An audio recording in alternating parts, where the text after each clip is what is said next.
That's how you do it. So let's look at this handout that I gave you. It's in the folder. It's a one-pager. It's very simple. It's the 4 Ds, 4 phases of business succession plan.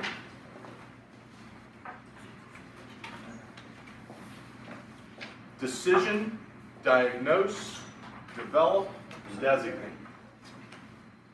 Very simple. Not simple to implement.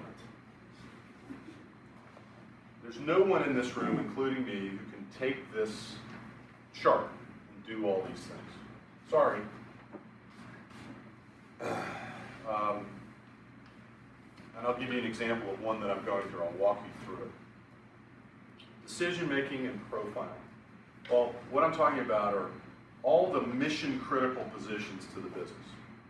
So if it's a small retail store, there's one person maybe, the person who's operating, the manager of the store, okay? That's the mission critical. Maybe it's a good salesperson in the store. That's easy. But what if you have a retail chain that has 1,000 stores, that has operations that span the entire East Coast of the United States, that has 12,000 employees? Wow, that's a different scenario. So if we have somebody who has been in the position of CEO and operating the company and has built a management team around her or him, that's a good start. But the key is, and I think the absolute key, is developing a plan based on the owner's objectives. If the owner says, well, I just want to milk this thing and take out the profits, maybe slow down and whittle down operations and sell off, stores and things like that, that is a plan. And that's a viable strategic plan. It's not a plan for business success, but it is a plan, and it might yield tremendous value for the family, and it might be enough. On the other hand, if you really have a business success mindset, then you may have a whole new philosophy of grow or die, which is what most businesses must do in order to succeed. So growing or dying entails having a strategic plan to stop the company from doing this, which is what it's doing right now. And it's looking like it can do this. And it's a function of the economy, it's a function of the industry, it's a function of the business model. So we brought in an outside consultant who is an expert in this industry. And they have given us a new hope. And the hope is a new business structure that will cause our employees to be more like business owners, all 12,000. It's a compensation model that's structured, that fueled with technology and fueled with entrepreneurial training and education online, that will accomplish this result because he's achieved it in smaller chains with extraordinary success. So if we put it into this business, it's going to succeed. Now, I have a management team there. Do they have the skills that are necessary to carry out this strategic plan? Do they have the qualities, core values, the competencies? Are they entrepreneurial enough to do all this? And if they're not, what do? I need to bring in an HR consultant to help us recruit a replacement for the president of the company who is potentially an obstacle. We have to go through these exercises. If it's a big company or a moderately sized company, and even in the case of small companies, the guy that came to me last week saying, I've got to get out of the business, And he said, I've got the COO who nobody else likes, and the other people who are bitching at each other all the time, complaining, always complaining. I said, either we need to bring in somebody from the outside that can take control of this, or you're going to have to build a structure, a management succession structure, that might empower the COO who's sort of not looked at as being very competent by the sales guys who are the ones who are complaining all the time. Maybe we put one of the sales leaders on a board, and we put the COO on the board, and you're on the board, and your successor trustee is on the board. Maybe your lawyer's on the board, an accountant's on the board, and we have a management structure that says, here's how we're going to operate the company, at least for 2 to 3 years, if I die or become disabled.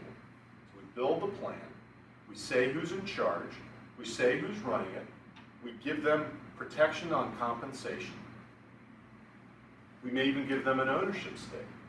And then the other people who are serving on the board, the management succession board, whatever you want to call it, board of advisors, board of governors, board of directors, also may receive some compensation to incentivize them. And so now we're building a structure that is planning for the potential of getting hit by the milk truck tomorrow, or becoming disabled, having a stroke, and not being able to function tomorrow. We at least build that structure in place. And then, does it mean that we must sell the business immediately? No. We can thoughtfully evaluate that. As opposed to putting in your successor trustee, who you've named in your revocable trust or your will, in charge of all of this, they may or may not have the competence to do that. A lot of my clients say, who shall I name as trustee to run the business? Why don't we name a committee or a board to do that? And we integrate the plan with your trust and with board governance documents so that it's binding on all parties. It's a contract. It's enforceable. And that's what I'm trying to explain here. So you may create a management committee or an advisory board consisting of any number of people, but one of them, a key person, has to be somebody who knows the business or can be involved with the business or is involved with the business. It might be one of the managers. It should be. They should be involved. But you want to have the management team remain in control. And if you already have a good management team, then God bless you and you're in great shape. But it's not always the case that you have that. You may have to go out and find somebody to come in. And you may have to pay them and incentivize them to do that. And then you want to have an agreement, an operating agreement for how the business is to be run.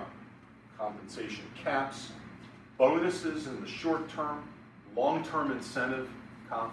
I'm involved with a real estate company, a really big real estate company. It's got $350 million in revenue, family owned. They've created a board of advisors that consists of family members and outside experts in the industry. And we are now engaged in long-term incentive planning for the executive team. It's the first time in 50 years that they've done this. And it's really outside of their mindset, but we're teaching them that in their industry, probably 70% of all companies that are privately owned have these types of plans for their executives. How do we know that? We went out to a compensation expert and verified it. We have statistics. We can show them in their size of company, they need to have a long-term incentive plan. Why? Because if they don't, the executives are going to leave and they're not going to be happy. We want them to be happy, because if they're happy, they're going to be productive. They'll generate profits, and the dividends will flow down to the family. Very commonsensical, very logical. The management succession plan may involve meetings with the family. It may involve meetings with management only. It may involve combined meetings, and then you structure the plan. For small companies, it can be as quick as just drafting a plan, having the founder review it, go over it with his management team, and I've done that. And it might be a couple of meetings, a few meetings, setting down and trying to at least sketch it out. At least you have something. It's better than nothing.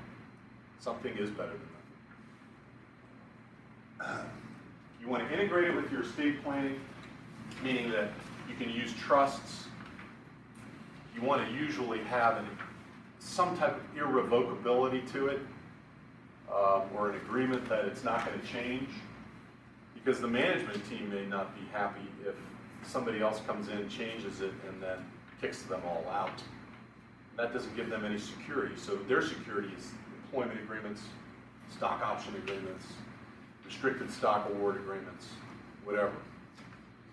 And the corporate planning side, it's having the corporate governance documents, shareholder agreements, corporate minutes and consents of the board of directors if it's a corporation, an operating agreement that really gets into detail, at least for a 2 or 3 year period, as to how the company is going to be run. These things have to be flexible, though, because businesses change and circumstances change. So you don't want to bind the company to have the CEO who's 60 years old working for it for the next 15 or 20 years, because that's not realistic. On the other hand, they may be willing to work another 2 or 3 years, and if everything works out, maybe they'll re-up the contract for another 2 or 3 years. But in the meantime, if you have the management team in place, what does this say all the way at the end on the bottom? This one page. What does this say? All the way at the end on the bottom, the right-hand side. Successor's position. So if you've got your successor in play, and you've trained them, and you've done everything that you need to do, and you've got them ready to go, that's not the end of the story. This is an ongoing process, always. So here, at this firm, I have my successor. But I have my successor's successor also. He's right there. And we want to have business succession planning for everyone. Everyone. There should be business succession planning for everyone. And it starts with you all too, by the way. Your businesses, I know you're already doing your planning. I know you're involved in planning. I know you guys have started doing stuff. Everybody needs to have a business succession plan. What's going to happen if so-and-so dies? What's going to happen if so-and-so retires? Who's going to run this business? Okay, so this one-pager is a sort of a summary of the process that we go through when we're engaged in business succession planning. And it's really focused on the people that get involved. As I mentioned, it's consultants who are experts in the industry, valuation experts, HR people, people who understand how to measure skills and match them to the strategic plan. I work with a lot of different folks who are experts in this area. I just brought in a human resources firm to help with this one guy who has the challenging COO sales group dynamic. I said, he said, why can't you do it? I said, because I'm not an expert in dealing with these types of personalities. I've dealt with them. I have a lot of clients who have these situations, but I think you want to get somebody who's really an organizational expert who understands whether or not this is going to work based on who you have. They have enough experience that they can look at the people there, talk to them, interview them, and see if this is going to succeed or not. And if it's not, they're going to tell you, and this is what you need to do. This is your pathway. And he may not like it. He may say, I don't care what they say. I'm going to do what I'm going to do. Could be a recipe for success, but it's probably a recipe for failure. May not succeed.